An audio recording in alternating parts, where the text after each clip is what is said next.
এবার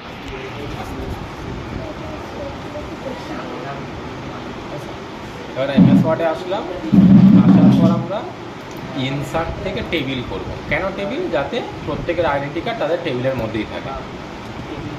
টেবিলটা একদম উপরে তুলে দিলাম এইভাবে, আর পেজটা ছোট করে এটাকে একটা বড় পজিশন দিচ্ছি।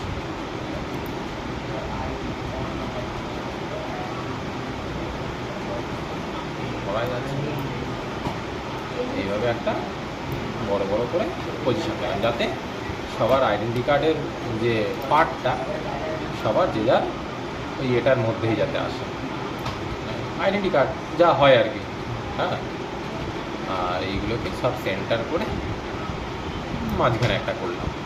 জুম করলে দেখতে পাবে যে জিনিসটা এরকম একটা আইডেন্টি কার্ডের লুক এসছে। আমাদের মেন মোটিভ হচ্ছে আইডেন্টি কার্ডটা পরপর যাতে বানানো যায়। ঠিক আছে, এইবার এই বক্সের উপর লেফট ক্লিক করলাম, ডিজাইন থেকে বর্ডারে গেলাম, বর্ডার এই অপশানটা দিয়ে ডবল লাইন করে দিলাম, দিয়ে বর্ডার থেকে অল বর্ডার মেরে দিলাম। কেন? কারণ আইডেন্টি কার্ড হওয়ার পর তো মাঝে কাছে দিয়ে কাটতে হবে, তাই না? কাছে দিয়ে না কাটলে আমি আইডেন্টি কার্ড আলাদা করে ল্যামিনেশন কী করে করবো? যাতে ডবল বর্ডার করলে যাতে মাঝে একটা কাটার জায়গাটা পাওয়া যায়।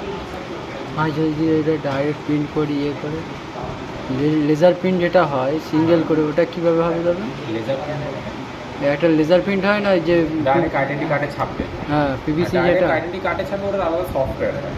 ও, ওখানে এইভাবেই আইডেন্টি কার্ডগুলো ম্যাটার বানাতে হয়, বানিয়ে পুরো পিডিএফটা ওখানে আপলোড করলে ওরা আলাদা আলাদা করে আইডেন্টিফাই করে নেয়, দিয়ে তোমার ডাইরেক্ট লেজারের সাথে প্রিন্ট করতে হয়, এটা আলাদা প্রসেস। আচ্ছা, এবার আমরা এখানে চাইবো যে উপরে স্টুডেন্টের ছবি আর নিচে তার ডিটেলসটা থাকবে। তুমি যদি মনে করো উপরে স্কুলের নাম ফাম লিখতে পারো। কেমন? ধরো এখানে লিখলে যে এডুকেয়ার কম্পিউটার সেন্টার, দিয়ে এটাকে সিলেক্ট করলে, এটা বড় করলে, সেন্টার করলে, ব্যাকগ্রাউন্ডে কোনো একটা কালার দিলে, এটার ব্যাকগ্রাউন্ডে আমরা পরে কালার দেবো, এখন কালার দিলে পুরো প্যানেল পেজ জুড়ে হয়ে যাবে। ঠিক আছে, পরে কালার দিচ্ছি, দিয়ে তুমি নিচে ফোন নাম্বার টোনাল যা ইচ্ছা করতে পারো। করা হয়ে গেলে আমরা চাইছি কি নিচে একটা বক্স থাকুক যেখানে স্টুডেন্টটা ছবিটাকে আটকাবে, আর এই বক্সটাকে সিলেক্ট করে আমি পেজের মাঝখানে করে দিলাম যাতে ছবিটা এইখানে আসে, মিডিলে থাকবে। আর উপরেরটাকে সিলেক্ট করে ছোট করে দিলাম যাতে এটা নিচে ছবি আসে। কারণ আমার তো এখানে আর তো কিছু লিখছি না আপাতত, তোমরা চাইলে লিখতে পারো। আর এইখানে আমি এক সাইডে এখানে আমি কী করবো, ওই স্টুডেন্টের নাম, বাবার নাম, যেগুলো তুমি চাও আর কি, পার্সোনাল ডিটেইলস আমরা ওখানে দিয়েছি, ফুল করবে। তো কী কী দিয়েছে ওখানে? নাম, রোল, ক্লাস, নাম, রোল, ক্লাস, সেকশন। ঠিক আছে, দিয়ে সেম এটাকে সাইজে বড় করলাম, দিয়ে এইটাতে হালকা এক সাইডে নিয়ে আসলাম একটু, বা এক সাইডে নিয়ে আসলাম বেশি চলে আসে, থাক এই সাইডে থাক। শুধু আমাদের এইটাকে একটা করে ট্যাপ খাইয়ে দিই যাতে এক লেভেলে থাকে, দেখতে একটু ভালো লাগবে। ট্যাপ মারলে টেবিলের মধ্যে ট্যাপ কাজ করে না, বুঝলে? তাহলে আমার আইডেন্টি কার্ডের পুরো প্যানেলটা রেডি হয়ে গেছে। আমি চাইলে নিচে ধরো ছোটো করে কিছু একটা লিখলাম, ছোটো করে আমি লিখলাম ঢাকদারি নিউ টাউন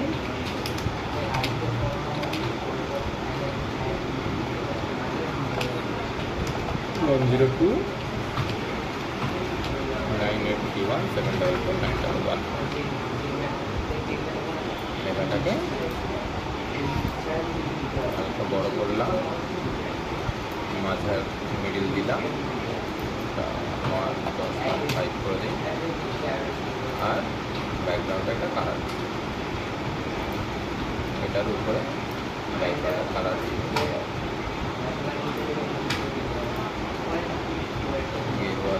এটাই চলছে।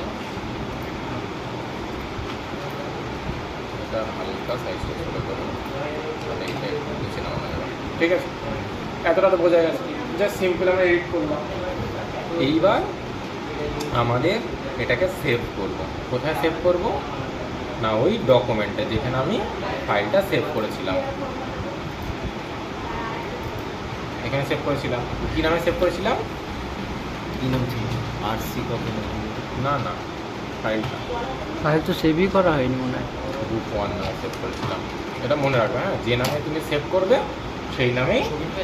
না না, এক্সেলটা যে নামে সেভ করবে সেই নামেই যেন তোমার সব একই নাম। তো তাহলে মাই ডেটা সিকিউর সে মাই ডেটা সোর্সের মধ্যে তুমি এক্সেলটা সেভ তো করছো, কিছু একটা নাম দিচ্ছ, সেই নামে এটা সেভ করবে। একদম না, মাই ডেটা বলতে এই ডকুমেন্টের মধ্যে তুমি মাই ডেটার মধ্যে সেভ করতে পারো, কোনো সমস্যা নেই, ঠিক আছে, কিন্তু ডকুমেন্টের ভিতর যেন থাকে। আচ্ছা, এবার দেখো পরের স্টেপ, আমরা যাচ্ছি মেলিং, দিয়ে স্টার্ট মেল মার্চ আর লেভেলটাকে অন করে দেবো। লেভেল অন করলে এরকম একটা প্যানেল আসবে। এটা হচ্ছে পেজের সাইজের জন্য, যে কোন পেজ আমি প্রিন্ট আউট করবো।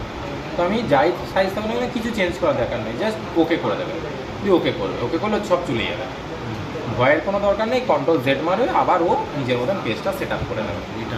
দিয়ে দেখো লেভেলটা অন হয়েই গেছে, লেভেল অন হয়েছে, লেভেল নীলদা মানে অন হয়ে গেছে। এবার সিলেক্ট রিসিপিয়েন্টসে যাচ্ছে, ইউজ এক্সিস্টিং লিস্ট, আর মাই ডেটা সোর্সের মধ্যে থেকে, নিচে হ্যাঁ, মাই ডেটা সোর্স তখন ছিল না, এখন এসছে, আমরা তখন এটার মধ্যে সেভ করেছিলাম। ওখান থেকে গ্রুপ 1টাকে নিয়ে নিলাম, দিয়ে ওকে, বাস কাজ মিটে গেল। এইবার আমাদের ফর্মুলা শুরু। এখানে কি করব, সেন্টার করব, আর এখানে ফর্মুলা দেওয়ার আগে প্রেস করবো কন্ট্রোল F9, দিয়ে নিচ্ছি INCLUDE, include PICTURE, double quotation open, double quotation close.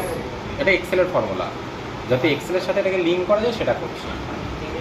দিয়ে এই ডবল কোটেশন ভিতরে ক্লিক করব, ক্লিক করে আমরা ওই মেলিং অপশন থেকে ইনসার্ট থেকে ফটোটাকে নিয়ে নেব। ফটো নেওয়ার পর যদি সব চলে যায়, বুঝে আমার কাজ সঠিক হয়েছে।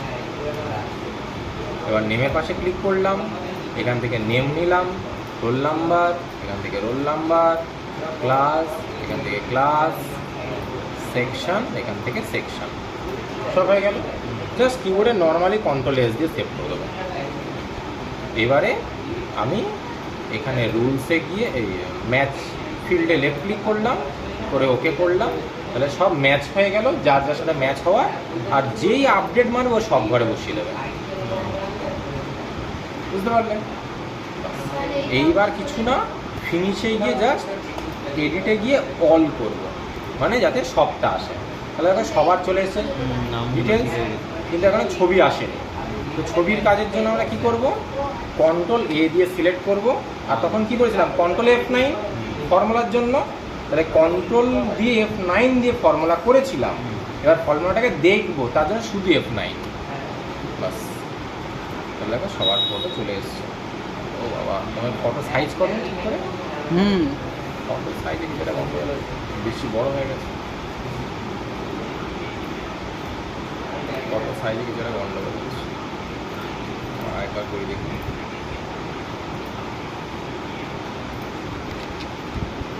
ফটো সাইজে বেশি বড় হয়ে গেছে। ফটো যদি বড় না হতো সব